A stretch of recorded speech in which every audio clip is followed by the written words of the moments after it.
that's their lead today, is this letter from 70 huge companies in this country, companies that the Chancellor was cozying up to prior to the election, companies including Marks & Spencer's, Tesco, Sainsbury's, Amazon, Boots, all of whom say that the budget, which is going after national insurance employers' rate and increasing the living wage, is going to have a huge impact on them to the tune of £7 billion a year. And they're saying that this is a Chancellor who is no friend of business. And whilst they may be able to withstand the pressures, it's the small businesses that will probably go under.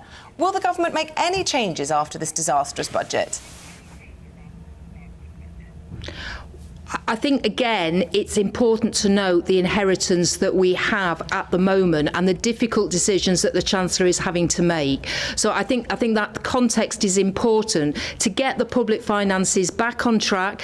The Prime Minister and the Chancellor have said the key thing for this government is around growth in the economy, so we can start to move on and invest again in the NHS, in our public services that have been so cut over the last 14 years. This is not an inheritance that anybody wanted, and these difficult decisions are not ones anybody wanted to take, but this is the responsible way that the Chancellor is dealing with what we have inherited.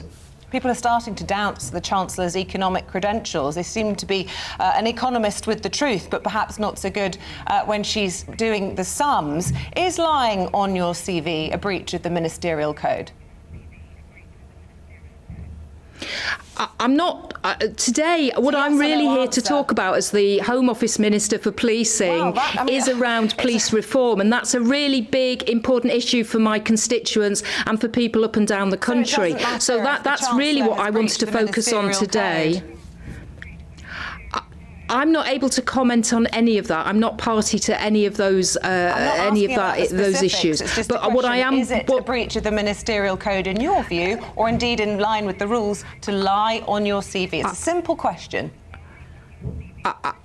There is a ministerial code. I am not party, as I say, to the issue that you're raising, but there is a clear ministerial code. The Prime Minister has been very upfront about how he expects ministers to abide by that ministerial code.